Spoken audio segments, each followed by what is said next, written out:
Hello बच्चों, चलिए प्रश्न को देखते हैं। प्रश्न हमारे पास, यदि प्रेक्षणों x1 x2 dash dash dash x10 का माध्य 20 हो तो x1 plus 4 x2 plus 8 dash dash dash x10 plus 40 का माध्य हमें ज्ञात करना है। प्रश्न के हमें 4 विकल्प दिए हैं ए बी सी डी, जिनमें से हमें एक सही विकल्प का चयन करना है।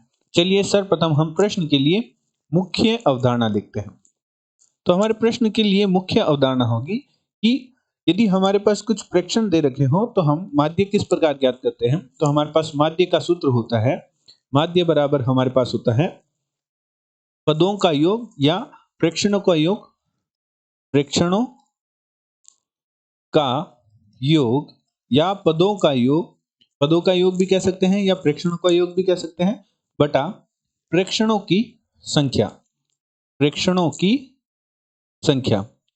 तो ये हमारे पास माध्य का सूत्र है। निम्न सूत्र की सहायता से हम माध्य ज्ञात कर सकते हैं। अतः प्रश्नानुसार प्रश्न में हमें कहा है कि हमारे पास x1 x2 x3 इस प्रकार x10 तक का माध्य 20 दे रखा है।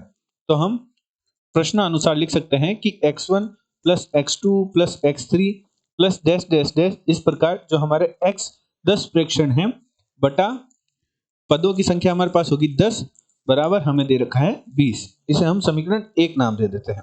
और प्रश्न में हमें कहा है कि x1 plus 4 x2 plus 8 x3 plus 12 इस प्रकार हमारा x10 प्लस 40 बटा हमारे पास प्रेक्षणों की संख्या कितनी हो जाएगी, 10 ही रहेगी, का हमें मान ज्ञात करना है। तो यदि हम इसे व्यवस्थित करके लिखें तो इसे कुछ इस प्रकार लिख सकते हैं कि x1 plus x2 plus x3 plus dash dash dash x10 plus हमारे पास 4 plus 8 plus 12 plus 16 plus 20 plus 24 plus 28 plus 32 plus 36 plus 40। इस प्रकार हमारे पास x1 x2 को हमने अलग कर लिया और जो हमारे 4 8 12 इस प्रकार 40 तक थे उन्हें हमने अलग कर लिया, और हमारे पास जो हर में है वह हमारे पास मान है 10। तो 10 जो हमारा हर में है उसे हम कुछ व्यवस्थित करके इस प्रकार लिखते हैं कि x1 plus x2 plus x3 plus dash dash dash plus x10 plus 4 8, जो हमारा 4 8 12 16 20 है, जब इनको हम जोड़ेंगे तो हमारे पास प्राप्त होगा 220। 220 बटा हमारे पास है 10। तो इसे व्यवस्थित करके लिखें तो हमारे पास आएगा x1 plus x2 plus x3 plus dash dash dash plus x10 बटा 10 प्लस 220 बटा 10।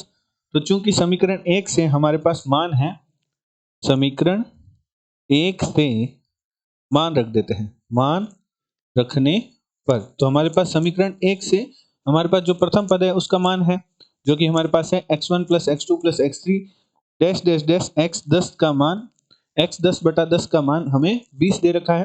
तो प्रथम पद का मान हमारे पास 20 है, जो हमारे प्रश्न में माध्य दे रखा था 20, प्लस हमारे पास है 220 बटा 10, तो यहाँ से हमारे पास प्राप्त होगा 22।